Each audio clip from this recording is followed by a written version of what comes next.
This next section takes us from that information about reality and starts to relate it to the situation we find ourselves in. There are 20 years between these two photographs, and in that time, really amazing things have happened. So many people have gone from that to that, and it's an exponential curve that's gathering pace all the time. And people are starting to see what is increasingly there, that we are watching the unfolding imposition of a fascist global state, or communist global state. They're the same either way. I'm sure people in fascist Germany and people in Stalinist Russia thought there was a big difference between the worlds that they lived in. Different names for the same basic control system. But I would suggest that if we stay only at the level of the five senses, only at the level of the world we see banking scams, manipulated wars, Orwellian imposition, then we're not going to get truly what is going on. Because I say this, look at it. This world has been changing and is changing so rapidly in terms of all different aspects of this control system, the way they manipulate education, manipulate wars, put in the people they want as presidents, give us all this shite through food and drink, control the media, manufacture the global warming scam, big pharma, and 9/11 and all that stuff. And it's coming in such a coordinated way. So if we are going to think that this situation that we're seeing unfold goes back to a few men and women in dark suits or whatever sitting round a table saying what's our next move, we are clearly massively missing the point. And the vast majority of people who over the last few years have started investigating this, they will not go any further. They will not go any further because, A, their belief systems won't let them, often their religious belief system, but also they are fearing what other people will think about them if they go into some of these areas I'm going to go into now. What people make of it is up to them. My right to say it is up to me. So yes, it's not just people sitting around a table somewhere in the world discussing the next move. There's the level where we see this unfolding in the news and what have you. Then there's this other dimensional, non-human level to look at, as I will in this section. Then there's the level of the nature of reality, which I've introduced already. And then there's this whole stuff about the moon, which I'll get into in this section too. And the rabbit hole doesn't end there. It goes deeper and deeper and deeper. And the deeper you go into the rabbit hole, the more we understand what the game is, the more we can change the game. And it's all about the control and programming of perception. That's the only way the few, and it is a few compared with the global population, that the billions can be controlled. Manipulating how we interact with reality, keeping from us that we are consciousness, putting us in these bubbles of our sense of limitation and I can't, manipulating the way we decode reality, and therefore making us see the world as the control system wants us to see it. That's the basis of all of it going through the day, because that's the basis of all of it going through the whole conspiracy. So yes, of course, on one level it does manifest as dark suits sitting round a table discussing the next move. But that's still the play-out world of this conspiracy. It's not its origin. It goes beyond them into the advisors in the shadows, the Mandelsons in this country. Peter Mandelson, if he's not manipulating, he gets withdrawal symptoms, that man. And into the Rahm Emanuels, ditto, in America, the controller, handler of Barack Obama. It goes into deeper levels, beyond them, deep in the hidden secret society network. And eventually, it goes out of this dimension. And that's where this whole thing is really coming from. Beyond the frequency range of visible light. And it involves non-human entities. Some of them people call the Greys. The main ones, I would say, and have been saying for a long, long time, take a reptilian form. They operate outside. They can come into visible light, but in terms of the reptilian part of this, they can't stay here for that long. So people say, why don't they just come and take over? Because they can't, or they would. They can come for so long, but their vibrational difference, incompatibility, means they have to leave. They can't stay for long, although there are technological ways they can stay for longer. And they operate outside visible light, and they manipulate this reality through bloodlines, interbreeding bloodlines, that I'll come to. And we call them the Illuminati families. So, we operate with invisible light, but outside of that, sharing the same space, is infinite other worlds and realities. And if a so-called UFO comes into this reality, because it's coming into visible light from where we cannot decode, it just seems to appear out of flipping nowhere. Because what it's done, it hasn't actually come in, it's just changed its vibrational state to resonate with invisible light, and it's like, it came out of nowhere. And then how often do you see it? Honestly, mate, there was this bloody UFO, and it disappeared just in front of my eyes. What are you on, mate? You on the pop or what? What it's done is increased its vibrational resonance to go beyond on visible light. Therefore, to the observer, it disappears. It hasn't disappeared at all. It's left visible light. And this range of frequency we call our world is being manipulated from vibrational frequencies beyond it. And Satanism is a network within visible light that interacts with these reptilian entities in various ways I'll get to before the end of the day. Places or areas of the heavens that come up, Orion comes up again and again in relation to these reptilians. And in terms of non-human visitations, so does the Pleiades, so does, in terms of the reptilians, area of the heavens they call the Draco constellation, which appropriately, coming through the word derivations, brings us draconian. And of course, draconian laws are the Orwellian laws coming in. Very, very appropriate. Sirius is involved as well. So, won't be able to get into this today. There's a lot more to know anyway, but so is what happened to Mars, is all involved in this story, how it became the devastated place it was, but it is, but wasn't before. And when I talk about these areas of the heavens, I'm not necessarily talking about those places with invisible light. Because just as we are multidimensional, so planets and stars, etc., are multidimensional. And just as a planet might be devastated within visible light, it's not necessarily devastated on other vibrational frequency levels of itself. Because the Earth, too, operates in visible light, but also multi-levels, like everything else.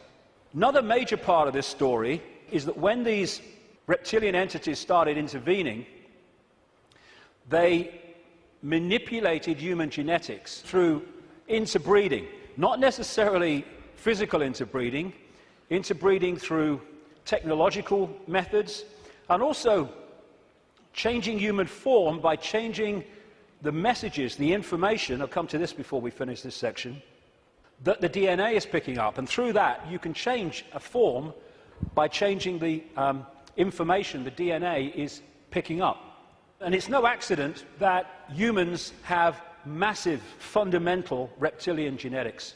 This part of the brain, which scientists call the R complex or the reptilian brain, will be very, very important as we go through this second part of the day, because it's fundamental to how human behavior and human perception is manipulated to see the world as we currently see it. This interbreeding is talked about and recorded all across the world in the ancient accounts. Of course, I guess because it's the Bible, the best known is this section from Genesis. There were giants in the earth in those days, and also after that, when the sons of God came unto the daughters of men, and they bare children to them. The same became mighty men, which were the old men of renown. But that's just the biblical version. Got a frog in my throat, the reptilian kind. All across the ancient world, you see similar stories and accounts of this interbreeding. Something else goes parallel with the reptilian story. Again, not just in the Bible with the Garden of Eden and all that stuff, which of course the serpent was dominant, but across the ancient accounts. And that is the connection between the reptilian intervention and what we call the fall of man. And again, this is universal. And these themes will come together again and again as we go through this next part. The ancient accounts, again, and we're talking that part of the Yuga cycle, which they call the Golden Age, talk about the fact that there was a time when humans were so unbelievably different to how we are today. They were connected to higher levels of consciousness. They were in this world, but they were certainly not of it. They were capable of incredible feats, and they lived what we would call impossible lengths of time in terms of age. And then there was a sudden change, the fall of man, as it was called. What I call this is the schism.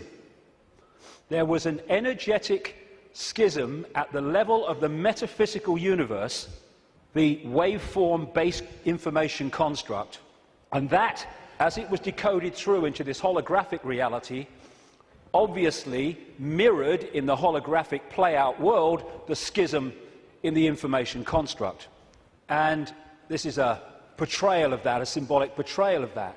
Anything that happens here gets decoded through to there, and this is where the schism happened. It was like a distortion in the information. Thanks, mate. Cheers. You put the gin in, right?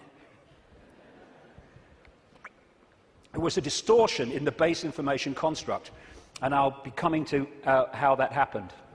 There were many consequences for this, and one of them was there wasn't just a schism in the energetic level of the world itself. There was a schism was passed through into human personalities.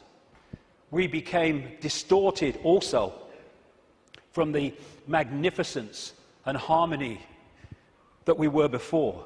And we went from that to this. And we're now at the point where we're coming out of that. And there was also genetic manipulation to stop us accessing ranges of frequency that we did before. This is a major reason, not the only reason, but it is a major reason why scientists call 95% of human DNA junk DNA, because they don't know what it does. This is the reason, not the only reason, but a major reason why we only use a fraction of our brain's capacity. This is why billions of cells in that bridge, the corpus callosum, don't seem to be doing anything. They've been switched off. We've been put into a state that disconnects us and therefore makes us controllable, makes us farmable. So you've got this reptilian group, and the ones involved appear to be relatively small in number, tiny compared with the global population, and this is why they're terrified of being exposed. That's a constant theme, all the way through it, wherever you look. And they've imprisoned humanity, or sought to, in this tiny frequency range of perception called visible light. Another key aspect to this is that they created hybrid bloodlines specifically to be the middle men and women. They became known in the ancient world as the demigods, the people, the children of the gods, part human, part god, as these serpent gods were perceived. And they were to be, like I say, the middlemen and women operating in visible light for the outside visible light control system. And it's appropriate that the caduceus, and the symbol of the medical profession is the DNA, in effect, portrayed as two snakes. Because to these reptilian geneticists, who were far ahead of where we are in public arena in terms of genetics and understanding, the DNA is a software program. And so they manipulate it for their own means. And this is crucial to understand the world that we live in. One seriously important aspect to this DNA, this hybrid DNA I'm talking about, is that it has eliminated what we call empathy. The ability to decode the emotion of empathy. Empathy is the fail-safe mechanism of all behavior. If I can empathize with the consequences for others of my actions, that limits and balances my actions. If I have no empathy because I cannot empathize, then there are no limits. There is nothing that won't do. 3,000 dead on 9/11, who cares? Who cares? That's what we're dealing with. And this is vital to get across.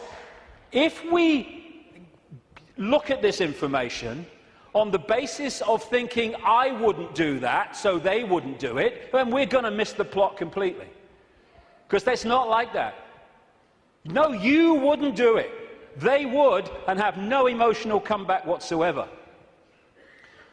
The reason for the interbreeding, the hybrid, is vibrational compatibility.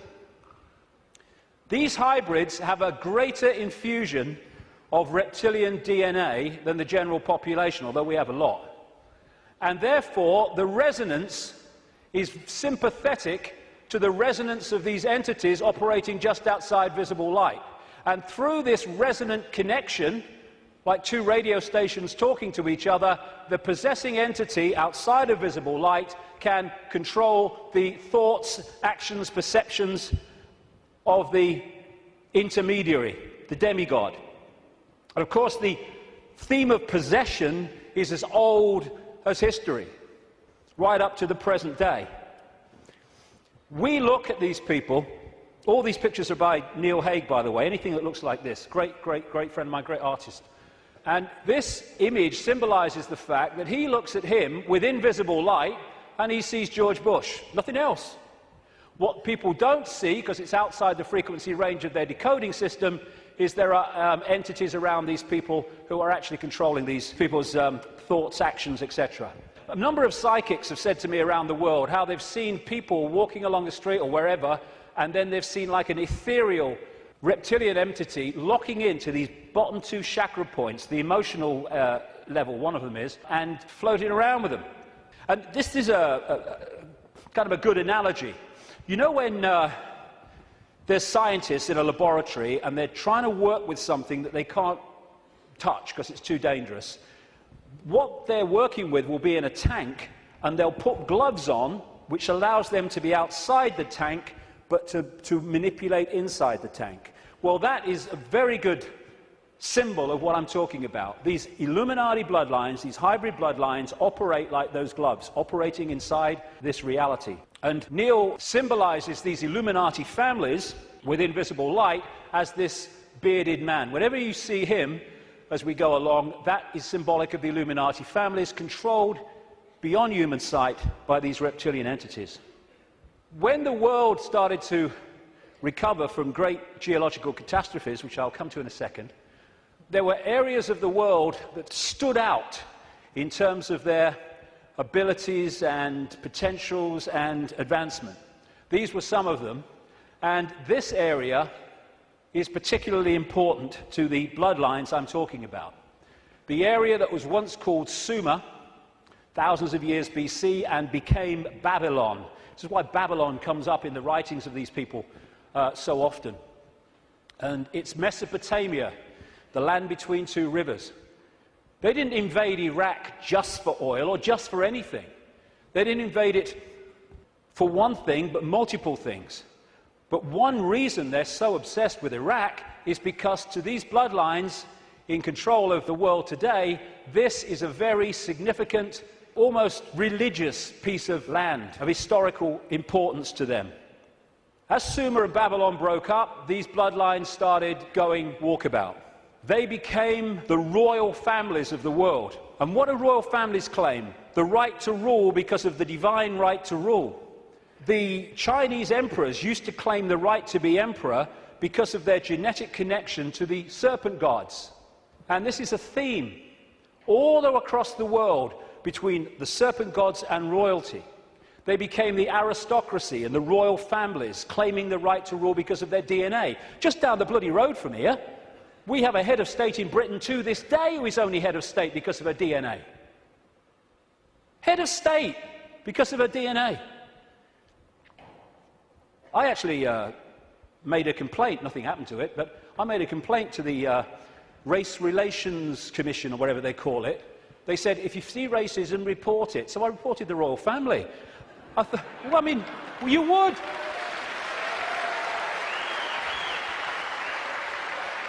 You would.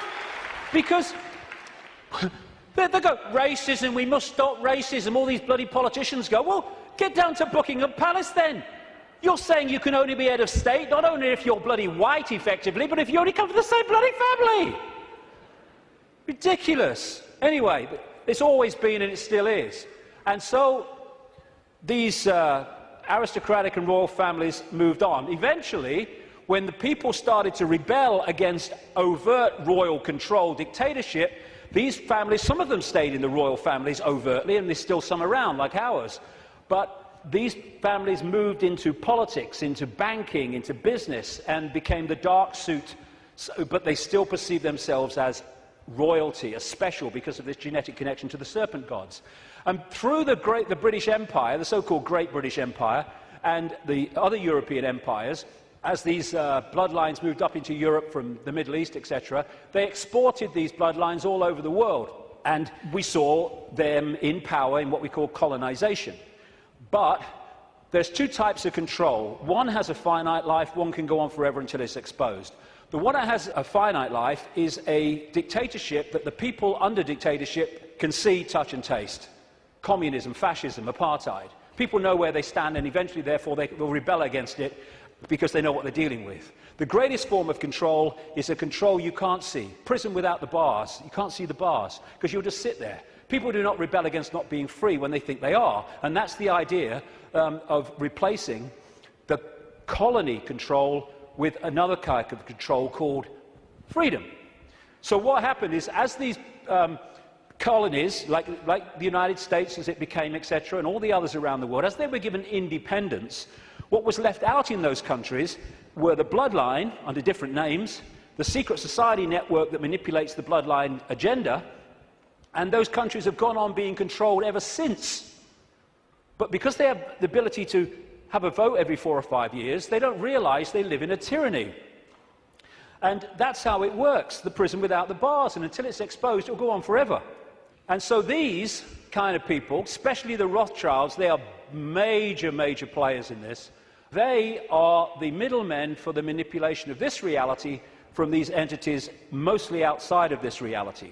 And what they've created is like a global transnational corporation. What you have with a corporation is you have a headquarters somewhere in the world, and then in each country you have subsidiary companies of that headquarters, that central point.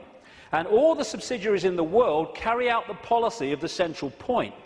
Well, what these Illuminati hybrid family networks have done is create exactly the same, but instead of companies, they are secret society networks. So you've got the center of the web in Europe, for historical reasons, at operational level anyway, places like London, not the British government, the secret society centre in London. In Rome is another one, the Roman Church, Rome, and other points in Europe.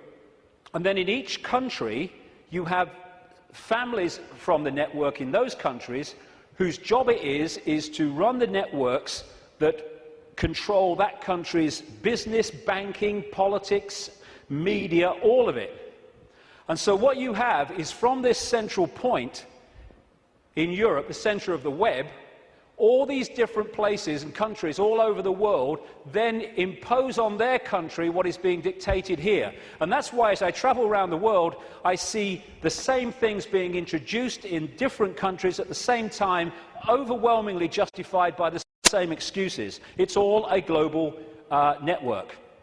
It can be symbolized too as a web, like I say, with the Rothschilds real close to the spider, and all these different strands on the web are different secret societies, different semi-secret societies, transnational corporations, and all the rest of it. So when you see all these different names of these corporations that dominate the world in so many ways, and the pharmaceutical cartel, and the oil cartel, and all the rest of it, the biotech cartel, they're all different names or different masks on the same one face. And so you have this structure where Outside of visible light, you have the reptilian control system, comes down through the Illuminati families, and they control the people in power to push the world in a certain direction. Another way of looking at it here. You see, all these different people, these fight among themselves and all the rest of it, though if it gets out of hand, they get sorted. So these sit on the top of all these different countries. They control these different areas of their societies, and the people are then played off against each other. These buggers don't go to war, they tell these buggers to go to war. And if we stop going to bloody war, game over. But we do. Ridiculous. That's part of becoming conscious.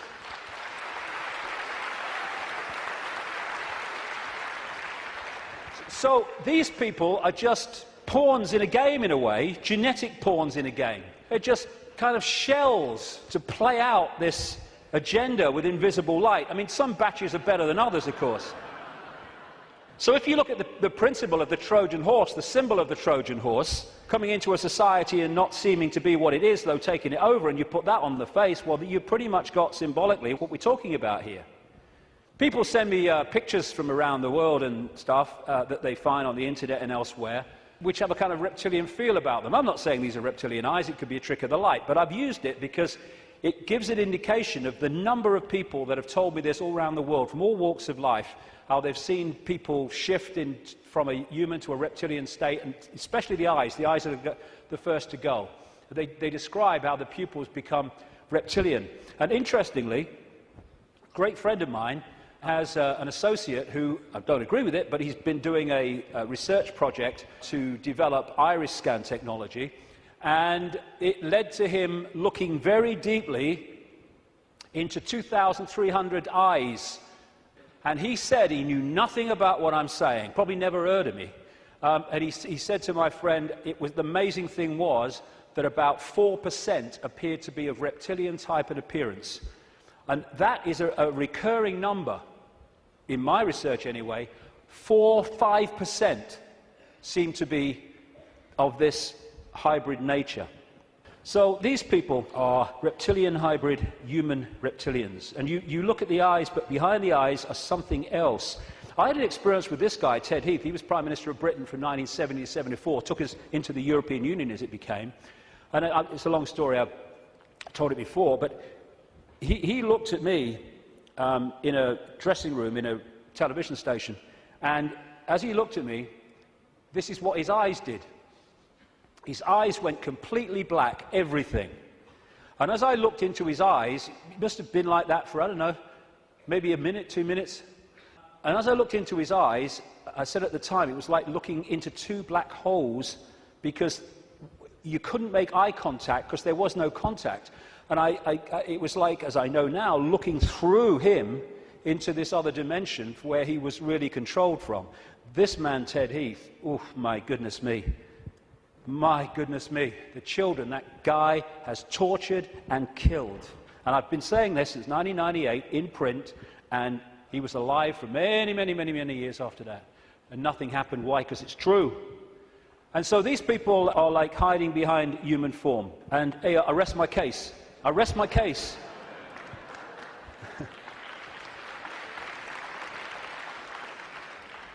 Ooh, you look tasty. And this lack of empathy in this hybrid DNA explains why these guys do what they do. Now, when you open your mind, instead of saying, well, it's not possible, it's ridiculous, when you open your mind and say, okay, I'm not going to just accept this stuff, but I'm going to flow with it and see where it goes, you find that this stuff I'm talking about is absolutely in your face when you bring it from the subliminal to the conscious. The oldest form of religious worship in the world has been taken back 70,000 years to an area of the Kalahari Desert in South Africa, and it is worship of the serpent or worship of the snake. This man, Reverend John Bathurst Dean, wrote a book, very, very good book, 1933, called Worship of the Serpent, in which he studied serpent worship around the world. This was his conclusion. It appears then that no nations were so geographically remote or so religiously discordant, but that one and only one superstitious characteristic was common to all. that the most civilized and the most barbarous bowed down with the same devotion to the same engrossing deity, and that this deity either was or was represented by the same sacred serpent. It appears also that in most, if not all, the civilized countries where this serpent was worshipped, some fable or tradition which involved its history, directly or indirectly, alluded to the fall of man in paradise, in which the serpent was concerned. What follows then, but that the most ancient account respecting the cause and nature of this seduction must be the one from which all the rest are derived, which represent the victorious serpent, victorious over man in a state of innocence and subduing his soul in a state of sin, as he would call it as a reverend, into the most abject veneration and adoration of himself. Like I say, wherever you go, it comes up. You find obvious representations of the serpent gods. These were found in graves of the Ubaid people that preceded Sumer in what we now call Iraq. These were the Nagas, the shape-shifting reptilian people of Asia. The Druids used to worship a serpent god called Hu. If you play that word through, Hu man becomes serpent man, appropriately. The Egyptians used to worship serpent gods and represent their pharaohs as a result of that in this way. You had the cobra coming from the headdress there. You had the cobra head gear itself representing the snake. You had the belly of the cobra. The cobra is a constant common symbol of this serpent race. In Central America, you had Quetzalcoatl, the feathered serpent god, and the Mayan version of it was Kukulkan, in places like Chichen Itza. Of course, right across Asia, Japan, China, etc., the very most dominant symbol of that part of the world is the dragon, which comes from this worship of the serpent gods. Folklore is full of serpent stories and what have you. When I first met Credo Mutwa, a long time ago now, he contacted me when I was going around South Africa, this Zulu shaman, the official historian of the Zulu nation, because he'd read in a book called The Biggest Secret that I'd introduced this reptilian stuff for the first time, and he said, "Mr. David, how do you know? How do you know about the Chitauri?" And I didn't know about the Chitauri. Tell me. And he told me the story of African history where the Chitauri, which translates as children of the serpent or children of the python, had taken over the world in the very same way that other parts of the ancient world described it. This is a painting that he did of one type of this Chitauri from ancient and modern accounts. And he showed me this called the Necklace of the Mysteries. It says a necklace, it's very, very heavy, copper, and it goes on your shoulders. How he keeps it on his shoulders, I'll never know, it's so heavy. And he uses it as the historian of the Zulu nation, the symbols hanging from it, to tell the story of Africa and the world in general. And pride of place on the front is a non-human entity with a willy in come and get me mode and a human woman. And I said to him, "What's all that about?" And he said, "This is symbolic of the interbreeding of the Chitauri and humans to create these hybrid bloodlines, these children of the serpent." And then I asked him, "Oh, by the way, that's copper now, but in the original," and this Necklace of the Mysteries, by the way, is mentioned in accounts 500 years old, and Credo reckons it's about 1,000 years old, and it has a flying saucer on it, very clearly, a flying saucer hanging from it, which the storytelling says that's how the Chitauri came here. Anyway, this is copper now, but it used to be gold. Someone stole it, and they couldn't afford to put gold back, and that takes us to North Africa and Egypt, and the base story of the Egyptian myths, and that's the golden penis of Osiris, which all relates into this golden bloodline, this special bloodline. And when I said to Credo, why is it not reptilian, he said, because the Chitauri, and this is a theme I've found all over the place, the Chitauri said you must not portray us as we really are. Some people did, most people didn't. They had to do it symbolically, so they made it absolutely, obviously not human, but not reptilian for fear of the consequences. And when I was writing the new book, Human Race, Get Off Your Knees, I came across a work in progress, I think it's finished now, by a man called Pierre Sabac, and he was producing a book called The Murder of Reality. And Pierre Sabac spent 7 years nearly pouring through dictionaries. He's crazy about words and derivatives, pouring through dictionaries and what have you, of all these different peoples and different languages and different eras. And he put together the fact that the language, the very language, if you follow the derivatives back from the language we use now and their origins, where the words came from, tell the story of this reptilian serpent god race taking over humanity, and also how they used to symbolize this race for reasons I've just said, not as they really were, but as eagles, as hawks, as owls, as angels. If you take the word angel back to its origin in Sabak's research, you get a word meaning snake or serpent. And so we have the eagle on so many countries' flags and logos, including the United States most famously. You have the owls, invariably with the goddess of Babylon, Semiramis or Ishtar. You have the story of the angels, especially the theme of the fallen angels, representing this reptilian race and interbreeding with humanity. And you have Horus, the son of God of Egypt, the virgin-born son, represented as a hawk, again with the reptilian imagery.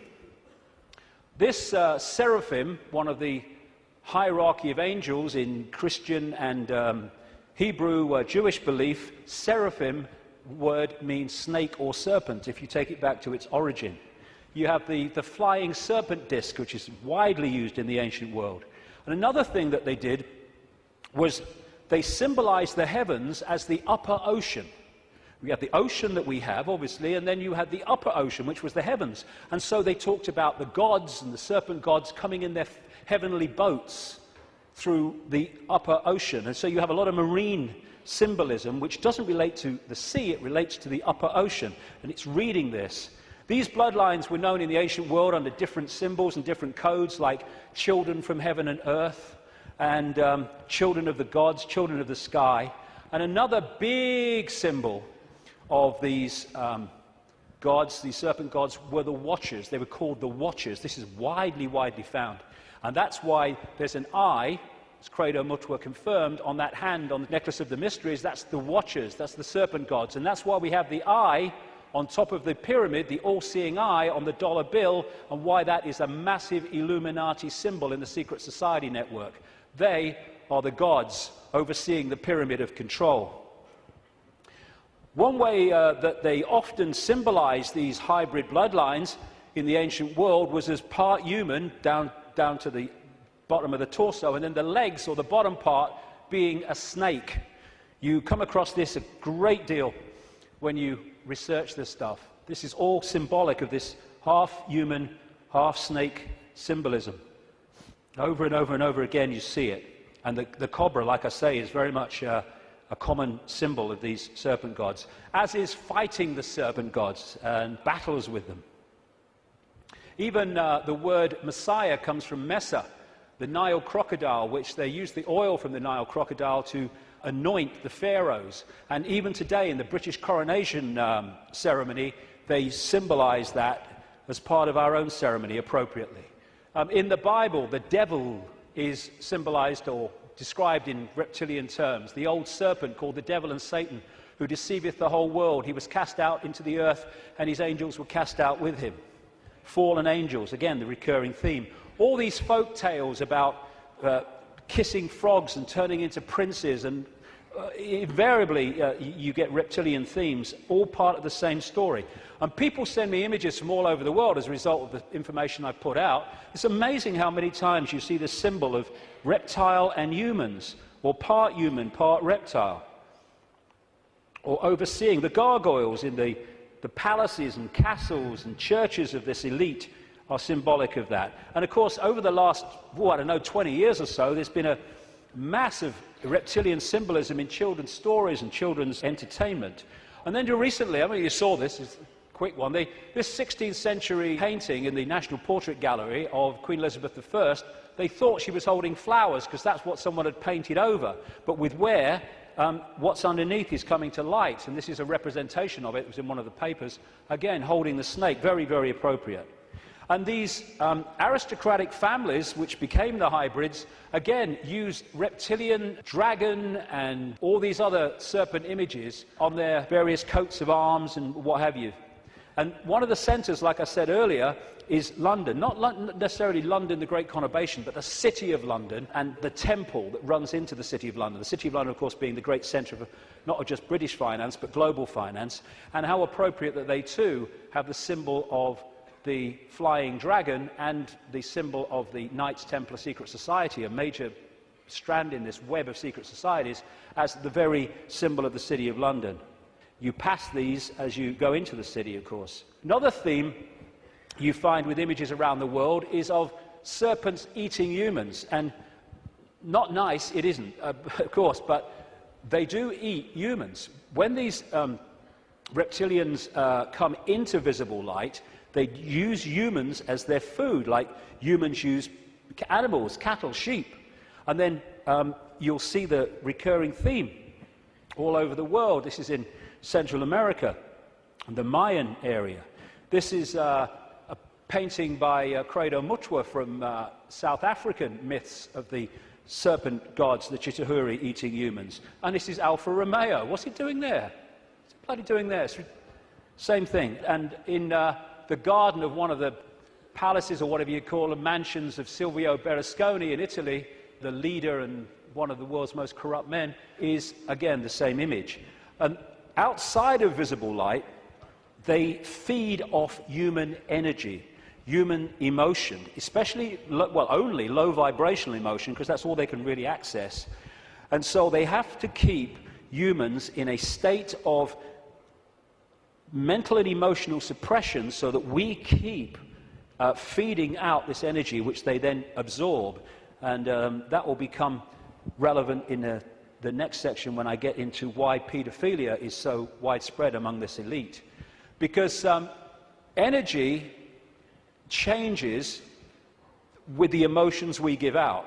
When we give out love, it's a certain wavelength. When we give out hate, it's a very different wavelength. And the friend of mine in Japan has become very well known for taking water, name's Mr. Emoto, taking water, putting it in a container, and then he'll put words of love or hate or whatever on the side of it, because when you write a word, that word may seem in the decoded realm as a word you can see and read, but in the vibrational realm, it represents a vibration.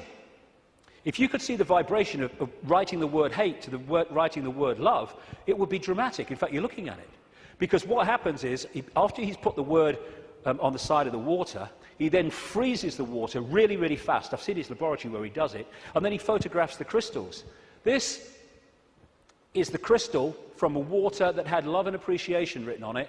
This is the crystal that had hate written on the side of the water. And he's done whole books about this stuff with all these pictures in it. And this is the energy that these entities absorb when they're outside of visible light, which is most of the time. And therefore, they have to keep us in a state that keeps producing that. All this vampire stuff, because they drink human blood with invisible light because it carries the human genetic code and allows them to hold their vibrational compatibility with this reality for longer before they have to get the hell out of it. That's why they drink so much blood. And then there's this thing about shape-shifting, where, I've had a lot of, laughter and ridicule. So what's bloody new about this? And people say, well, you can't go from a solid body to a solid body and back again. And I'm saying, do you know?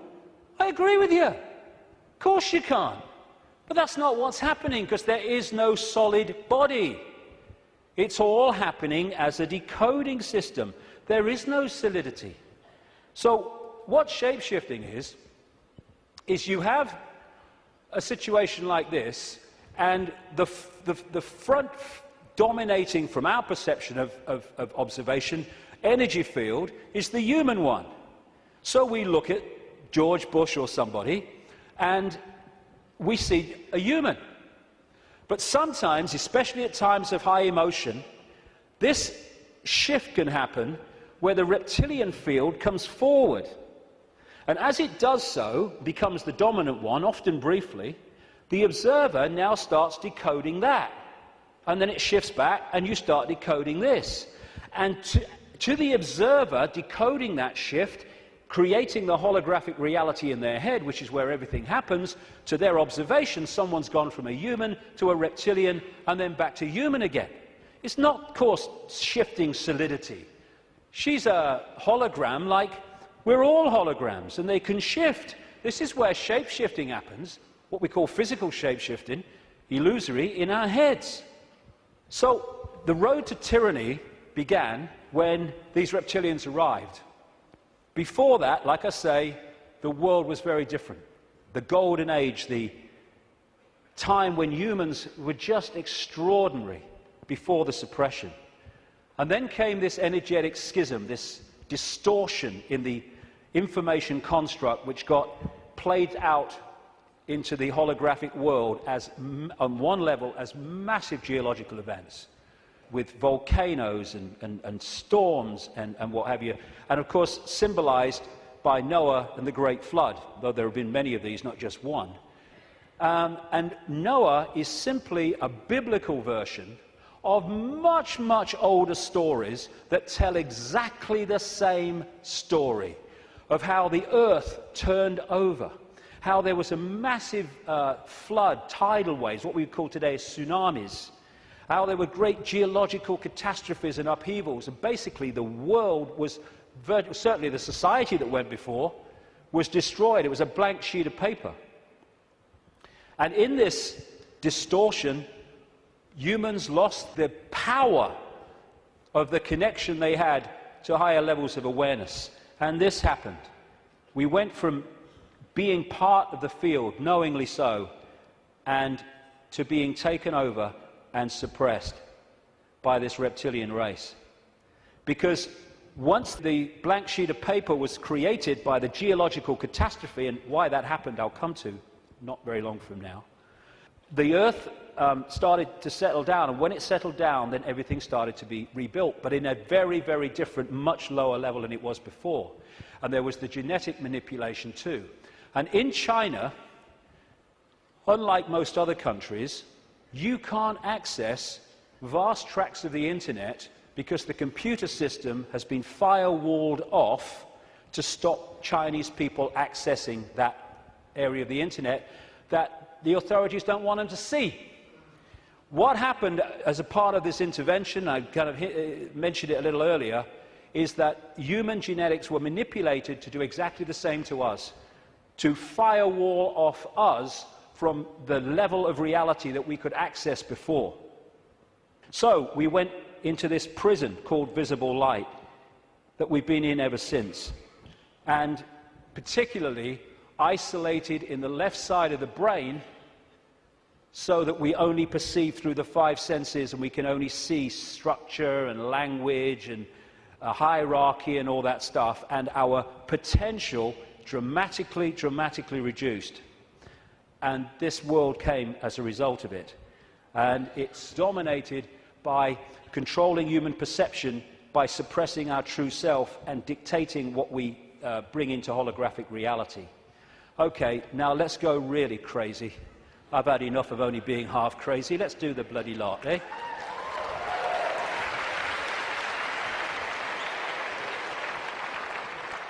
What I want to say before I go into this is this. One of the most profound ways that people are controlled is to limit their sense of possibility. Your sense of possibility becomes your sense of what is possible. Now, that's an obvious thing, and it's a truism, but often we miss what's in front of our eyes. In other words, if you can program a sense of what's possible and make it narrow and incredibly limited, then when people come along and say, this is going on, these people say, you're bloody mad, that's not possible. It's like, no, you don't believe it's possible. Talking to some of the insiders that I have over the years, and talking to other people who've done the same, there is a feeling among some of them that these entities, technologically, and I keep emphasizing, there's not that many of them compared with humans, and so therefore they have to keep out of sight, and it's one of the reasons, the major reason they want to cull the global population, because it's out of hand from their point of view. Well, stick around, it's going to be out of hand a bit more very soon. But they reckon, some of them, that this technology that these people are working with, these entities are working with, is like 10,000 years ahead of where we are. But that's a bit of a misnomer, because there's a line, like a Rubicon, of awareness of how reality works. And when you're this side of it, you are in a state of tremendous limitation. But once you cross it, and by realizing the nature of reality that I've been talking about today, suddenly you can move very fast in terms of your ability and your potential and all the rest of it. But while we're here, they reckon we're there about 10,000 years ahead.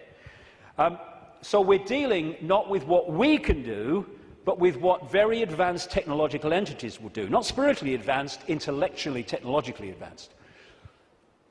What happened was that I was writing this latest book, and I sat down one morning. I've had one or two thoughts about this before, but they've come and gone. But I sat down one morning at the computer to start writing, and it was like, I've had this so many times in my life, in the last 20 years. It was like an energy field descends upon me, and suddenly I just knew the moon was not what it seems to be. It wasn't the heavenly body, the natural phenomenon that we believe that it is. And from that moment, information started to come to me in the five-sense world, pointing to exactly that. Again, we come back to that line 20 years ago. Knowledge will be put into his mind, and at other times he will be led to knowledge. This combination has been constantly repeating, and it gets more and more powerful. First I get an insight out of nowhere, the moon's not real, where's that come from? And then suddenly it starts. I went on the internet, and within 2-3 minutes I was expecting to find nothing. I just put on a few words indicating the moon's not real in the sense that we think it is. And bingo, within 2-3 minutes or less, I'd found this book, Who Built the Moon, by two researchers who've written other books. One of them an investigation into Freemasonry. And this book details the extraordinary anomalies relating to the moon. And they came to the conclusion, and I absolutely bloody agree with them, and a bit more than that too, as I'll come to later, that this is what we're looking at. The geometrical connections and everything, and the mathematics and the relationship between them in terms of size and position is just mind-blowing. And what I'm suggesting, and I'm not alone over the years at this level of it, though I think I might be alone at the next bit, that I'll come to in a second, or a few minutes. I've been there before, I don't mind. Is that the moon is actually a hollowed-out planetoid by a very, very advanced race, and it was brought here to take the Earth over. And what they do, this seems to be a modus operandi. They bring these moons in, and as they bring them in, they fundamentally affect the Earth. I mean, the Earth is at the spin it is, and is at the angle it is, because of the moon. Massively so, anyway, because of the moon. So when they come in, bingo, things change, and the society that was there before ain't there anymore. And then gradually they take them over in ways that I'll come to. So when the moon came in, and again, it's so important to come back from the holographic world to the base construct. We see a solid moon, yes, in the play-out world. But back here, it is an energetic construct in the metaphysical universe. And as it came in, and other things that happened, which I talk about in the book, it created this distortion in the information construct of the waveform information base of this universe. And as it did so, it was played out here in all this catastrophe and stuff that I talked about and the ancients talk about. It was played out as this great geological catastrophe and the great flood and all the rest of it. And what is a common theme that they talk about, the ancients, in relation to this? The earth turned over. And you think, how the freaking hell can the earth turn over? Well, what happened? What happened when the moon came in, the earth turned over? It's at an angle that it is today because of the moon. And so the distortion brought an end to the world that was there before, and we basically went back to rubbing sticks together because of what happened. And that distortion was played out in the human mind, the human perception, the human psyche, and we completely changed our perception of the world and who we are, where we are. So in Who Built the Moon, like I say, I do recommend it, the way it looks at the anomalies and everything, and the connections between these three bodies. And these mathematical, geometrical connections only apply to these three bodies in the solar system. They don't play out against the other planets, just these three. And the moon is so perfectly positioned that because of where it is, when we have an eclipse, it is the same size as the sun. That's why we have the eclipse. And the authors of Who Built the Moon say this: the moon is bigger than it should be, apparently older than it should be, and much lighter in mass than it should be. It occupies an unlikely orbit and is so extraordinary that all existing explanations for its presence are fraught with difficulties, and none of them could be considered remotely watertight. When you go on and you say, where'd the moon come from, you get this story. And like so much in what we call science, that people take it as fact, it's actually a theory which repeated becomes fact. But then you go back and you find that it's a theory. And the first one is the moon was created by what's known as the Wack theory, or the Big Wack theory. And that is that a Mars-type planet came in, smacked the Earth, great chunk came off, and became the moon. When the physics of that didn't work out, they came up with the Double Wack theory, where the Mars-type planet hit the Earth, bit comes off or whatever, and then the Mars-type planet thinks, well, I'll give him one with the right, I'll give you one with the left, comes back and whacks it again, the old one too. Talk about bloody desperate. And the truth is, and honest scientists will tell you, they have no bloody clue where the moon come from, and it shouldn't, by physics, be there. This guy, Isaac Asimov, a Russian professor of biochemistry, did a lot of writing on this sort of stuff, and he said this, quite rightly: we cannot help but come to the conclusion that the moon by rights ought not to be there. The fact that it is one of those strokes of luck almost too good to accept. Small planets, such as Earth, with weak gravitational fields, might well lack satellites. In general, then, when a planet does have satellites, those satellites are much smaller than the planet itself. Therefore, even if the Earth has a satellite, there would be every reason to suspect that at best it would be a tiny world, perhaps 30 miles in diameter. But that is not so. Earth not only has a satellite, but it is a giant satellite, 2,160 miles in diameter. How is it then that that tiny Earth has one? Amazing. Some scientists don't even talk about a planet-satellite relationship, but a planet-planet relationship. The moon's bigger than Pluto. The best explanation for the moon is observational error. The moon doesn't exist, that scientist said. Another one from NASA: it seems easier to explain the non-existence of the moon than its existence. And then we get the hollow moon. This is what I'm saying, and others have said, is that it's a hollowed-out planetoid. In November 1969, the moon was hit by a lunar module to the equivalent of 1 ton of TNT. The shock waves built up, and NASA scientists said the moon rang like a bell.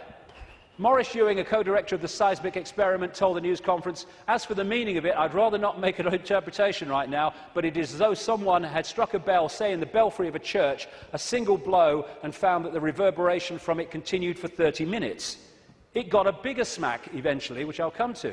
Frank Press from the Massachusetts Institute of Technology, MIT, said that for a rather small impact to produce an effect that lasted for 30 minutes was quite beyond the range of our experience.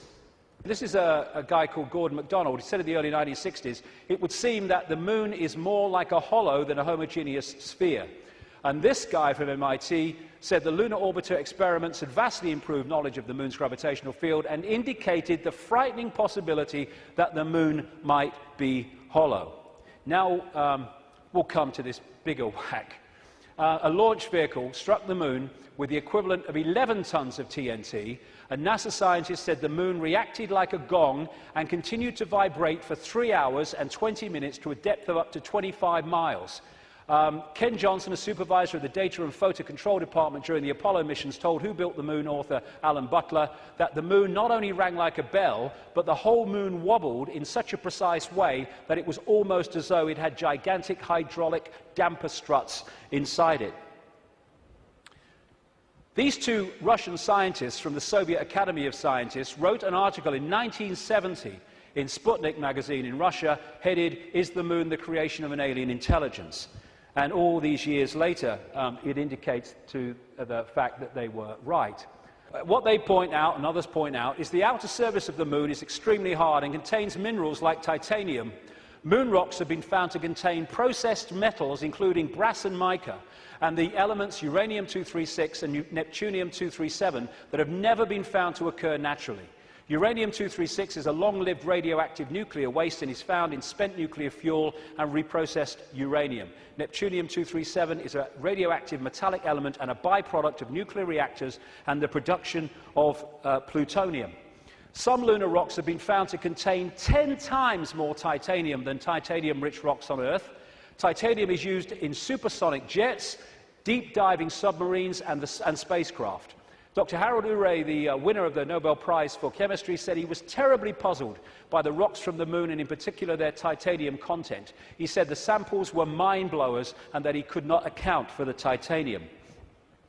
The two Russian scientists said in their article, if a material had to be devised to protect a giant artificial satellite from the unfavorable effects of temperature from the cosmic radiation and meteorite bombardment, the experts would probably have hit upon precisely these refractory metals. Refractory metals are incredibly resistant to heat and wear.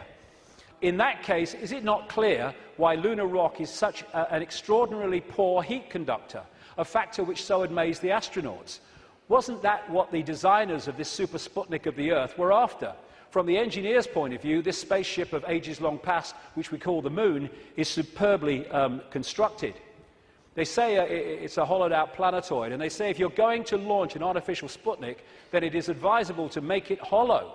At the same time, it would be naive to imagine that anyone capable of such a tremendous space project would be satisfied simply with some kind of giant empty chunk hurled into a near-Earth trajectory.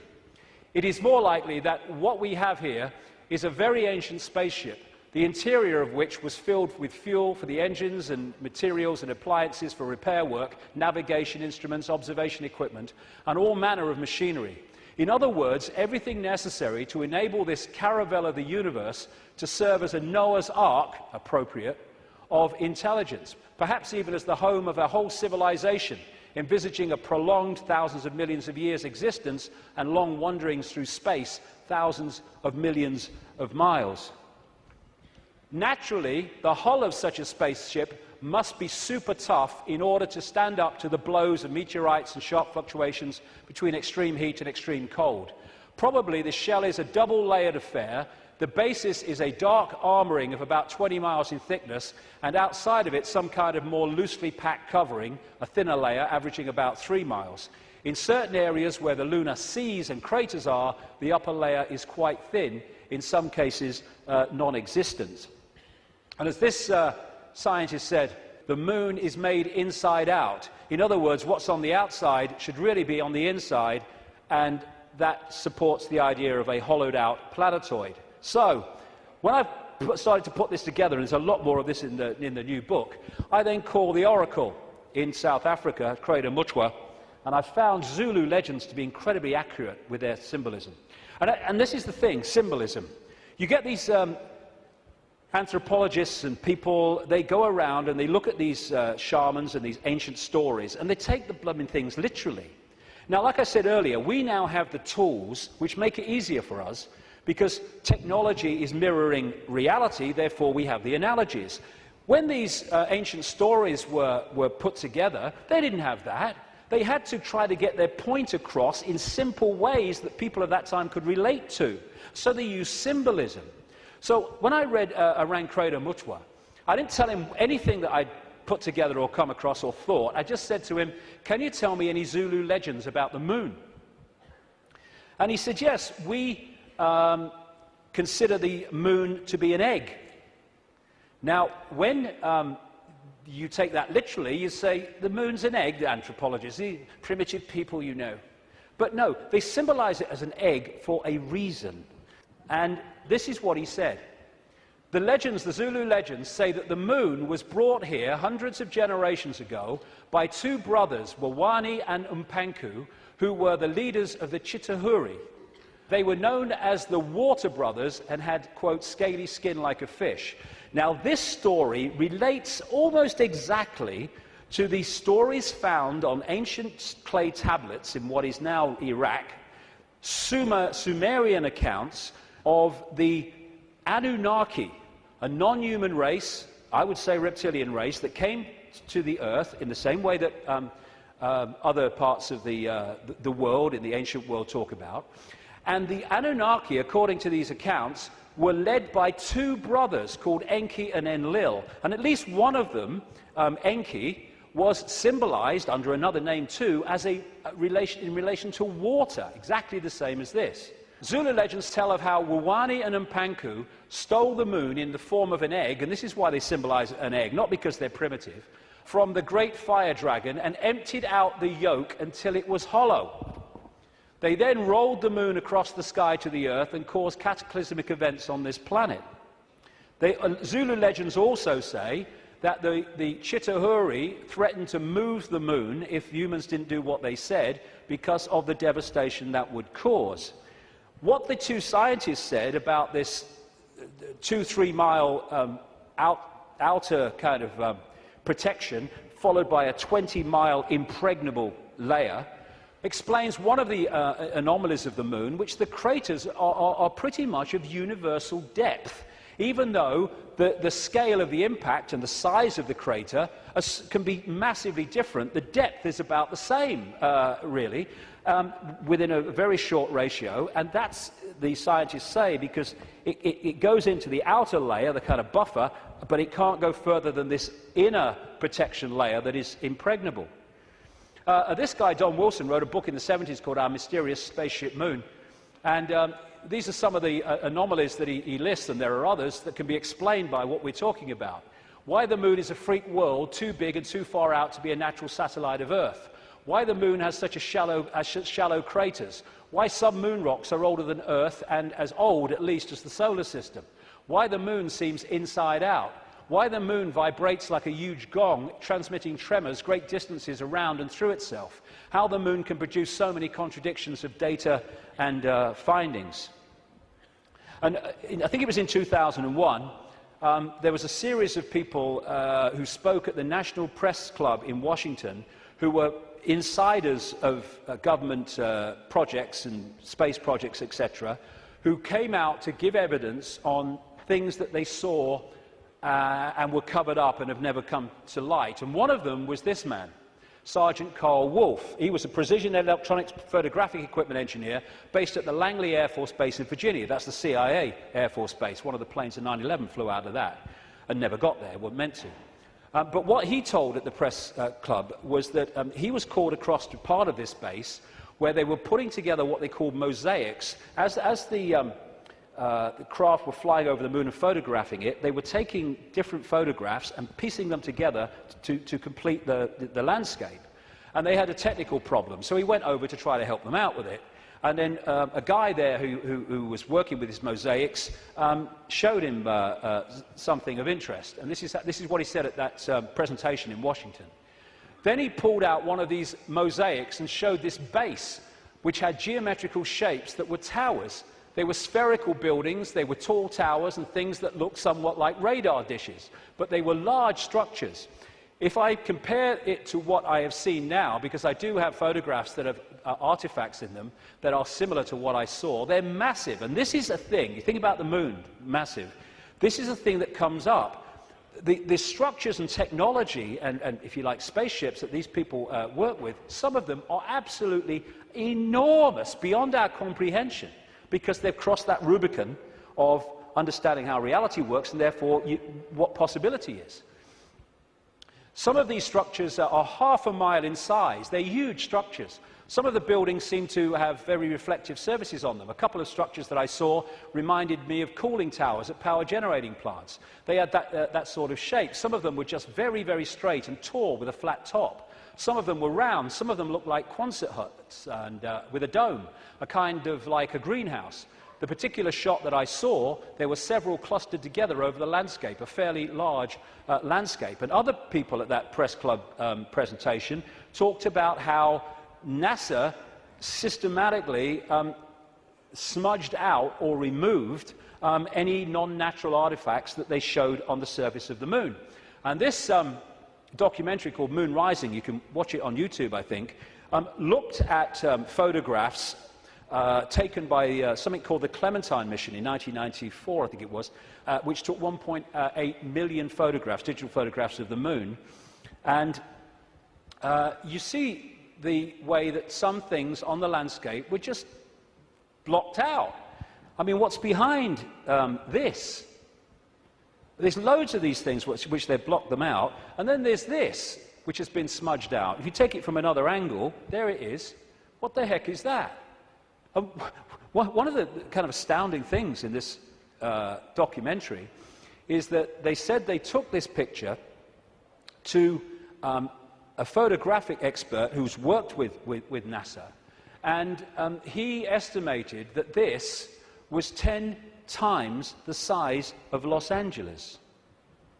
Because you're dealing with phenomenal understanding of how to create this technology because of the understanding of reality. And whatever it is, it certainly doesn't seem to be natural. You've got all these other things kind of smudged out, and you can only see even the smudging in close-up. And what I came across when I was putting this together is the Death Star in Star Wars. Now, George Lucas, as I've been saying in my books for years, is a massive insider in a galaxy far, far away. I don't think so. I don't think so. This is much closer to home. And, of course, in the Star Wars movies, the Death Star it looks very much, of course, like the moon, and it was constructed to move in on planets and take them over in the same bloody way that I'm talking about in relation to the moon, and there's more to know too. In many ways, this is so symbolic of what we're looking at here, and that's no accident with George Lucas involved. And interestingly, this is Mimas, a genuine moon of Saturn, and there's the Death Star. I found that quite interesting when you put them together. Anyway, there was also talk, and more recently there's been further talk in the last few weeks, that one of the moons of Mars, Phobos, is a hollowed-out asteroid.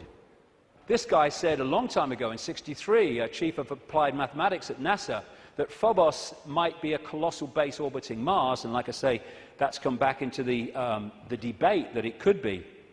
And again, one of the Star Trek episodes was about a hollowed-out planetoid that became, in effect, a spacecraft, a world inside it. And so much of this science fiction that puts this stuff in our face as fiction ain't fiction at all. They're getting it from fact.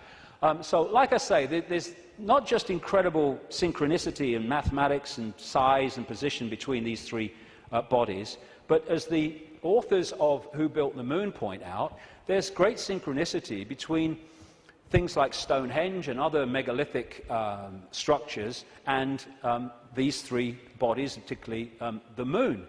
And one of the things they point out is that the measurement, which a guy called Alexander Thom came up with, an engineer who studied all these sites in Britain and Europe, like Stonehenge, called the megalithic yard, which is a kind of a certain length. And he said that all these major, especially Stonehenge and things like that, broke down into these megalithic yard mathematics. And what the authors of this book are saying is that the moon breaks down to the same mathematics, which is what they say. This all seemed very odd. The megalithic structures that were built across Western Europe were frequently used to observe the movements of the sun and the moon. But how could the unit of measure upon which these structures were based be so beautifully integer to the circumference of these bodies as well as the Earth? Well, maybe because those that built Stonehenge and these megalithic structures in the ancient world, some of which we'd struggle to build now, were also those controlling the moon. And okay, this could be controversial, but, you know, I've been known to be. I think that these structures were put there to suppress the Earth's energy grid for reasons I'll come to in a moment, because we are interacting with this energy field all the time. And how do you control all the fish at once? You control the sea they're swimming in.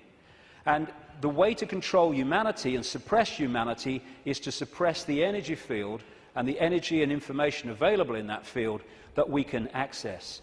And these fantastic structures were not done by humans alone, let's say that. Now this is where I am probably alone for the moment. I don't think I will be forever, but there you go. When I was, I do this more in detail in the book, but I'm trying to connect dots here. What I came across when I was putting all this together, again, was something I've termed the moon matrix. The first section today is absolutely crucial to understanding how this can work. The moon matrix is a broadcast frequency coming from the moon, which has, in effect, hacked in to the human body computer and to the virtual reality universe in general, and has created a sub-reality within the wider virtual reality. Because, I keep saying it, but it's important, we see the moon as physical, but actually its base construct, like everything else in this reality, is waveform information. And I would say, and of course I think this is going to become more obvious as the years pass, I would say the moon is actually not just what we've talked about so far, but it's an interdimensional portal through which entities and energies can come out of one reality through into this one. It's their means of entry. Its position, so perfect, as you'll see if you read not just my new book, but Who Built the Moon, its position in relation to the moon and the sun is so perfect because that has an effect on creating this sub-reality. I'm saying that this frequency is broadcast from the moon and has created a sub-reality which we are constantly decoding, and that the genetic manipulation of humanity, so widely described by the ancients, was to take this body computer and tune it in, connect it to this frequency range I'm calling the moon matrix. This is Neil Haig's concept of moonopoly. This is the world, the structure that we are experiencing, this box recurring round and round limited world. And I am suggesting that we are being massively influenced. In fact, we have been turned into a hive mind by these broadcasts, which are holding us in a sense of limitation, to the point where it operates as a default mechanism. Soon as you start to awaken, if you don't keep it going and stick with it, then you'll default back, because the pressure of this moon matrix is pushing us into this tiny sense of limitation. So what virtual realities do is they basically hijack the five senses and get them to decode the information in the computer game and take it into reality. I'm saying that this moon matrix has done exactly the same, and it is part of the modus operandi of how planets are taken over in this way. Our five senses have been locked into something else, and we're decoding a fake reality. Basically, we are connected to this symbolically, which is a hive mind, which is why we are so herd-like when we weren't before. And if people are going, "Whoa, okay, what?" Just stick with me, because the layers will go on. What I've been talking about today is the fact that this base vibration from the black holes goes through this cycle, and it elicits different information in the form of photons from the suns, which we decode, and the reality changes as we go through different epochs. What I'm saying is that this moon matrix has hacked in to that photon energy stream and has done what the Chinese authorities have done to the computer system in China. They have stopped us accessing vast amounts of the virtual reality universe that we used to before. Now, if anyone thinks this is fantastic, that we could see things that aren't really there and not see things that aren't there, this is a New Scientist. America has just switched from analog to digital television. In the short time of about a year that the analog frequencies are not being accessed because they're going to be filled up by other things like mobile phones, suddenly, for the first time, scientists can see and connect with radio waves from galaxies they couldn't before. Why couldn't they do it before? Because we were watching the flipping telly. Prior to the switchover in America, naturally occurring radio waves at frequencies between 700 and 800 megahertz were obscured by analog TV signals, preventing astronomers from investigating the universe using this band. The freeing up of this bandwidth is a once-in-a-lifetime opportunity to see galaxies in this range. Now, you imagine what is capable by this high technology in blocking frequencies so we can't perceive what's there and we perceive things that aren't there. That's what this is doing, I suggest. And I'll add more detail as we go along. In effect, we're operating within a bubble, a virtual reality bubble, within the wider virtual reality universe. And it's connecting in through our crystalline receiver transmission system, same with the Earth, and creating this situation where we are decoding a world that may even not be there, who knows, but certainly is different to the world we think it is. And we go back to this more accurately now. The matrix, I would say the moon matrix, is everywhere. It is all around us, even now in this very room. You can see it when you look out of your window and you turn on your television. You can feel it when you go to work, when you go to church, when you pay your taxes. It is the world that has been pulled over your eyes to blind you from the truth. What truth? You are a slave, Neo. Like everyone else, you were born into bondage, born into a prison. You cannot smell, taste, or touch. A prison for your mind. I would say that prison for your mind is the moon matrix, which has put us in a vibrational prison that we can only break out of by becoming conscious and therefore vibrating beyond the walls of the moon matrix, which is a frequency range. And if we're not held in that frequency range, that's why society is structured as it is, with its stress and its fear and its war and its conflict, then we start to break out of its perception prison and we start to say, bloody hell, why didn't I see this before? Because you were there, constantly decoding this thing. Now, like I was just saying, never mind what I've just said about some moon matrix, never mind that. Even by its very position, the moon is fundamentally affecting human behavior and human perception. Because the moon is affecting the Earth tilt, the Earth spin, it's affecting the Earth oceans, therefore it's affecting us. We're 60-70% water, we must be affected by it. And also, and here we come back to the importance of the first section today, it's also fundamentally affecting the endocrine system, which connects us to the chakra system, which connects us to out there, part of which is the third eye. It affects the hormones that we secrete, which fundamentally affect human behavior, human health, human perception. Not with any matrix, just by being there. And it fundamentally affects this, the pituitary and the pineal gland that give us the sixth sense ability to see beyond the five senses. And what it has done, it has shut down, in so many people, on purpose, the third eye, which in our previous pre-domination mode, we used to perceive vast areas of reality beyond which we can now. Moonth comes from moon. The moon, of course, as it goes around, fundamentally affects our perception of time. We have moonths because of the moon. It's a monarchy. It's a hybrid monarchy.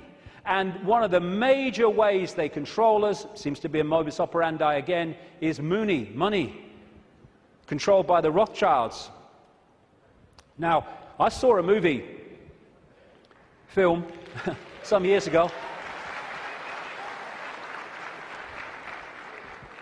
called They Live. It was a B-movie, and it was not just produced and directed, he wrote the music, every bloody thing, by a guy called John Carpenter. You follow John Carpenter's movie-making history, and you will see that he bloody knows a great deal. He'll say he doesn't, he bloody knows a great deal. He does movies and horrors and Satanism and all this stuff, and he did this movie called They Live, and I thought it was very symbolically accurate when I first saw it, but now it's unbelievably accurate. For those who haven't seen it, you go on YouTube, put John Carpenter They Live in, you can see it in sections still today. The story was this. It was set in the future, but the future was about now, because it was a few years ago now. There was a massive economic depression, and this guy comes along with his tools on his back. He's walking around America trying to find a job in the building industry. He gets a short-term one at this building site. At the end of the day, one of the other builders said, do you have anywhere to stay? Because there's a massive economic depression. People are living in tent cities and corrugated iron makeshift villages on wasteland. Exactly what's happening in America now, incidentally. And he's now having nowhere to stay. So anyway, he goes back with him to stay at this corrugated iron tent little village thing on the wasteland. And he starts getting interested because there's things going on across the church, across the way, that seem very strange to him. And the villagers mocked up some kind of television in a kind of Heath Robinson way. And when they're watching the television, suddenly it breaks out of the main channel, and there's just a man's face on the screen saying, they're here, they're controlling, you don't know, all that stuff. And then there's a police state raid on this village and on this church, and they bring the bulldozers in and the police and the helicopters, and they destroy the village. And this builder guy gets away, and he comes back, and he goes snooping around the church, and he finds some cardboard boxes. And he grabs one and runs into a back passage behind buildings, and he opens the box wondering what's in it. And there's sunglasses. And he's disappointed. Sunglasses? What are all these sunglasses in a church for? So he thinks, oh, I'll have one. He puts them in his pocket, throws the others away, walks off into the street. And that's where we pick him up. When he puts these sunglasses on, suddenly the world looks very, very different. It looks like this. He starts to realize that there are people that look human to his naked eye that are anything but human when he puts these sunglasses on.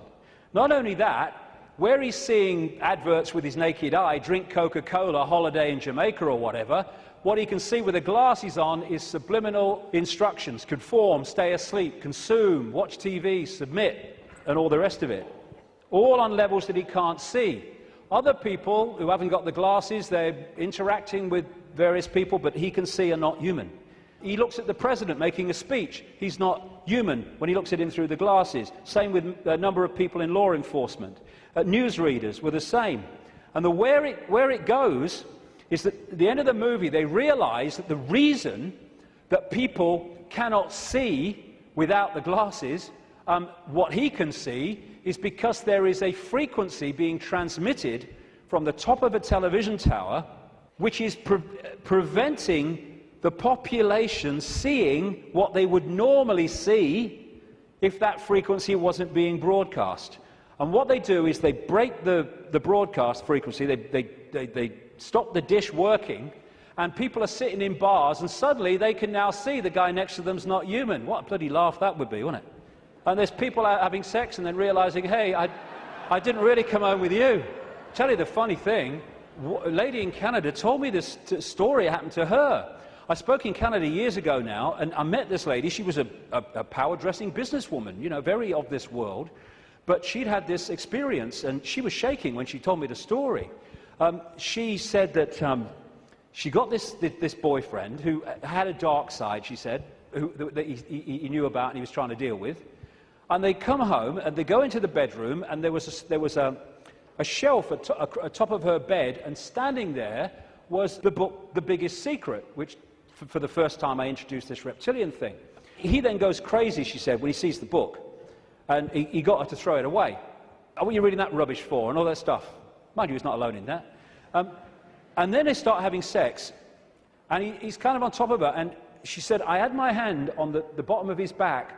And suddenly he started getting very, very violent. And I started getting frightened. And she said, then my hand was pushed back. And she said, I looked over his shoulder. And my hand had been pushed back by a tail. He sprouted a tail.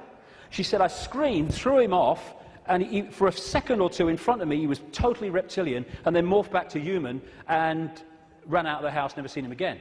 But these bizarre stories that are bizarre to our reality, I've been told all over the world by people from all different walks of life, people in the Swiss banking system and all that stuff, all different kinds of people. So this frequency is that equivalent of that broadcast dish on the top of that TV tower, which was stopping those people in that movie seeing what they would normally see.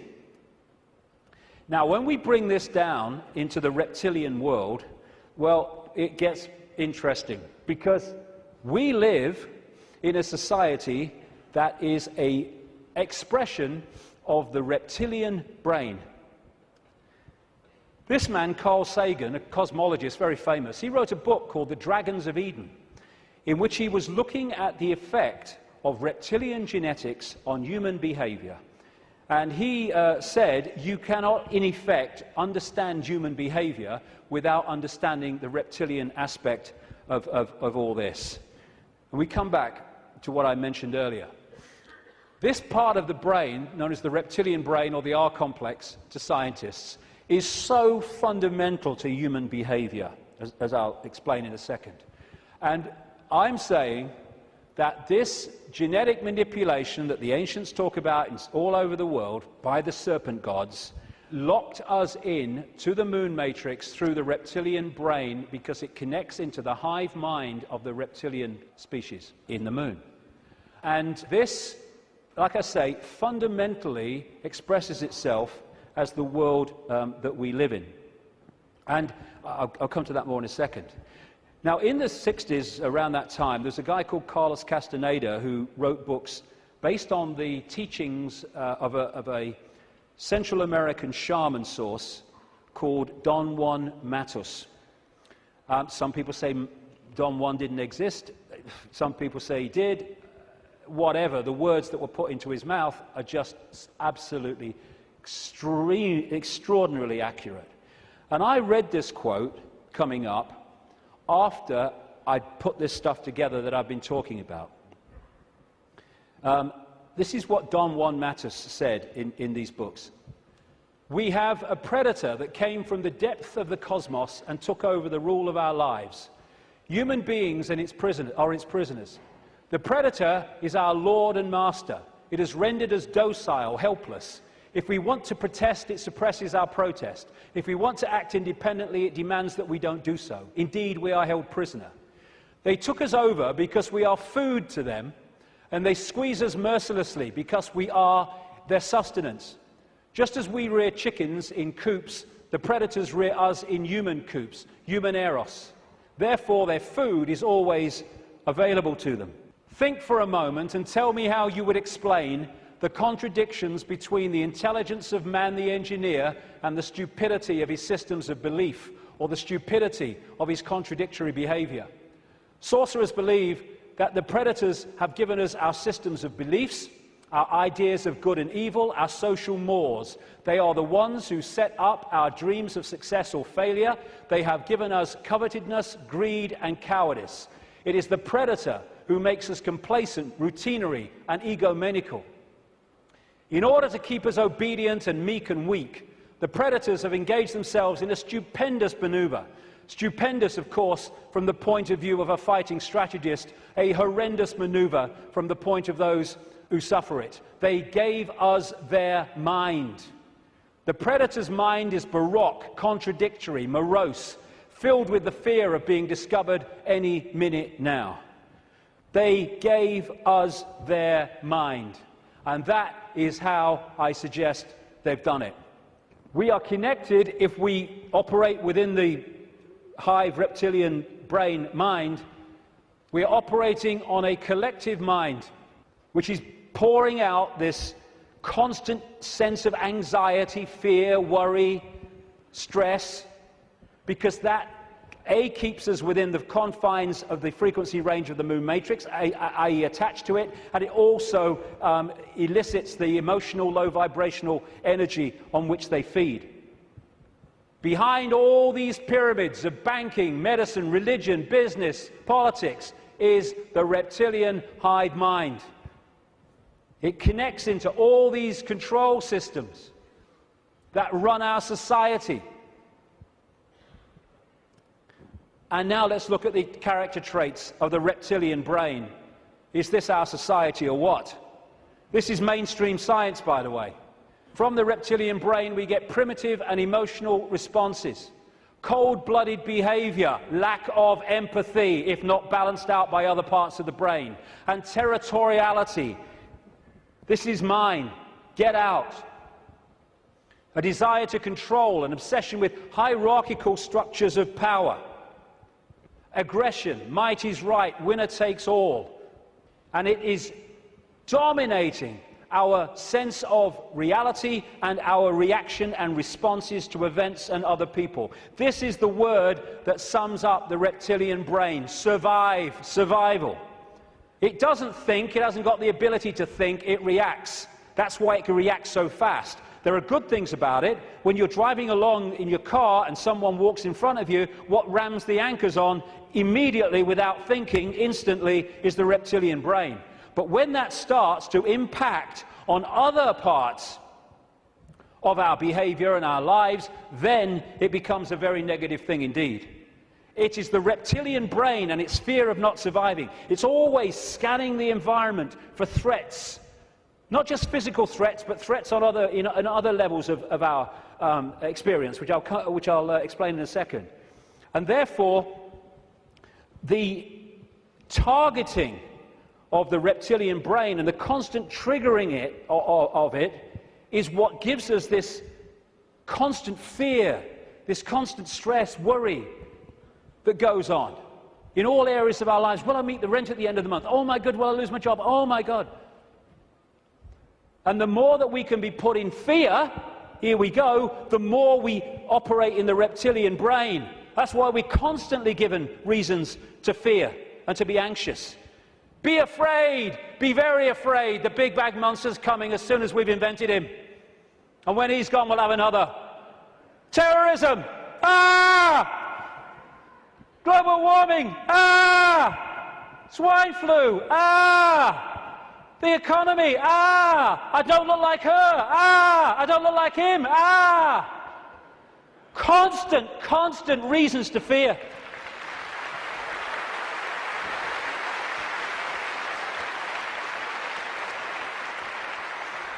Locking us into the control system. And it's not just physical survival. It's survival of status, of power, of reputation, superiority, intellectual preeminence. Acquiescence to a hierarchy and authority is another aspect of the reptilian brain. I know my place. And you know, when you put information out that challenges the status quo view of scientists and academics, they react vehemently. Why? Because the reptilian brain's kicked in. Survival of their reputation, survival of their belief system. When you put out information that challenges people's religious beliefs, not you're saying you're wrong and all that stuff, you're just saying here's some information, which if it's true, that can't be right. They vehemently attack you. Why? Because the reptilian brain's kicked in, because the belief system is in danger of not surviving. Fear of money. Money is fundamentally reptilian brain. Two polarities of it. One, fear of not surviving, fear of not having enough to pay the rent, to eat. And on the other hand, you can get so locked into the reptilian brain, and this is what the hybrid bloodlines do, that you equate survival with far more than is necessary to survive. So you get people, especially in these bloodline networks, who have got more money than they could spend in 100 lifetimes, but they get up with the sun every morning to go and earn bloody more. It's an obsession, it's an addiction, and it's connected to the reptilian brain, which fundamentally drives our perception of reality. Don Juan Matus again.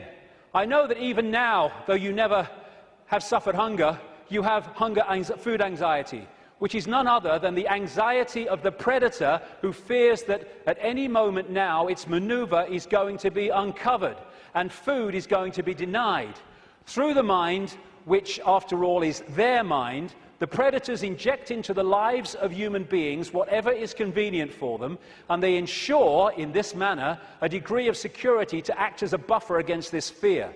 Sorcerers of ancient Mexico reasoned, here we go, that man must have been a complete being at one point, with stupendous insights, feats of awareness, that are mythological legends nowadays. And then everything seems to disappear, and we now have a sedated man. What I'm saying is, what we have against us is not a simple predator. It is very smart and organized. It follows a methodical system to render us useless, modus operandi, done it many times. Man, the magical being that he is destined to be, he's no longer magical. He is an average piece of meat. There are no more dreams for man, but the dreams of an animal who is being raised to be a piece of meat, trite, conventional, imbecilic. This is what becoming conscious brings us out of. Control of perception is the bottom line of this conspiracy. You know, I'm all for exposing 9/11s and banking scams and not engineered wars, but this is the bottom line, and if we miss it, then we're going round in circles and we'll get nowhere. Interestingly, the Zulu legends say that before the moon came, they used to worship the sun as female, and then everything changed. This change from perceiving the sun as female to worshipping it as male made possible the creation of warlike kings that took what they wanted by force. Everything changed when the perception of the sun changed. And the perception of the sun changed when the moon matrix kicked in and changed our perception of everything. And in so many ways, this Avatar movie, I'm not saying Cameron symbolized it like this, I'm saying what it symbolized to me. The blue people, who were in total harmony with everything else, I'm saying to me, are symbolic of humans as we were before the Predator came. And then the American troops with their high technology, let's kill people, we want these resources, so let's just go and get them and destroy everything to do so. They symbolize to me this reptilian intervention. And they even have, in the Avatar movie, of course, the concept of the possession of the blue people so that they could infiltrate their society while outwardly looking like they do and not being known to be who they are. These reptilians look down a different timeline to us because they're on a different wavelength. They're able to see further into what we call the future than we are. And therefore, if you access this network of secret societies, especially the inner circle, you can access the projected future of human society which this is planning. Therefore, you can write prophetic novels which further down what we call the timeline turn out to be staggeringly accurate. All you need to do is to access that projection. And you do it by accessing the Secret Society network. This, the Fabian Society in London, created in 1884, is one of those societies. The deeper inner core that have access to that timeline and that projected agenda. And this guy was one of them, a Fabian. And that's the Fabian logo, by the way. The wolf in sheep's clothing. Perfect. Perfect. It created, in effect, the Labour Party in Britain, and it influences massively the left, not only the left, but what we call the left centre of politics, not just in Britain, but in other countries. Australia too, for instance, very, very powerfully. When people have said to me in the past, you know, what's planned, I've said to them, well, you can read 2 books and see it, just put them together. George Orwell's 1984 and Aldous Huxley's Brave New World. This was published in 1948, this was in 1932. Put the 2 together. This talks about the drugs and all the rest of it, and the mind control. This talks about the sort of police state. Put them together, you got it. They were incredibly prophetic. I've been saying for years they weren't novels, or their source wasn't novels. Turns out that Aldous Huxley taught French to a man called Eric Blair then, now George Orwell, at Eton College, and introduced him to the Fabian Society. And this was the knowledge base, plus no doubt others connected, where they got these concepts. And what they said all those decades ago, Huxley's case 1932, is now happening in incredible detail. And it seems that Orwell rebelled against what he heard and wrote 1984 to try to expose it. And some researchers suggest, they may well be right, that he called it 1984 when it was set kind of about now, because 1984 was the 100th anniversary of the creation of the Fabian Society. We reached a point where these entities and their hybrid bloodlines, the Illuminati bloodlines, they think the takeover of humanity is almost complete. And when you look at it, it may seem to be that that's the case. They think the game is over. It's gone so far. They must be bloody joking. These people...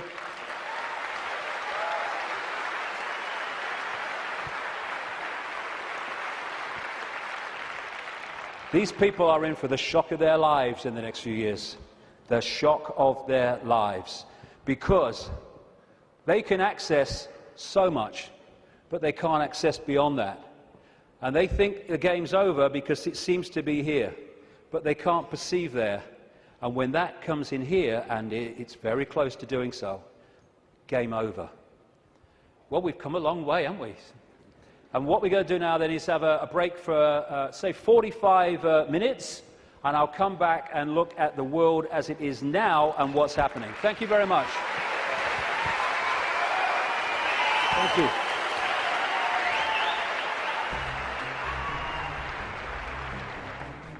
Very good so far, yeah. The reason I'm here basically is to find out exactly what's going on in the world and find out exactly what the hidden conspiracy there is that's going on today, basically. It's not just David Icke that's saying this stuff about the moon. There's Alex Collier, the Andromedan contactee, who says that the moon was towed here from Ursa Minor, which is near the Alpha Draconis star system, by the reptilians. I don't think he's necessarily said anything that I haven't known already, but he's very eloquent, and he's put it together in such a beautiful package that it just makes it very easy for anyone to understand. I just like the way David puts things across, you know, he's not afraid, he's got no fear in him whatsoever, doesn't give one iota about what people think, and I think we can all learn from that, definitely.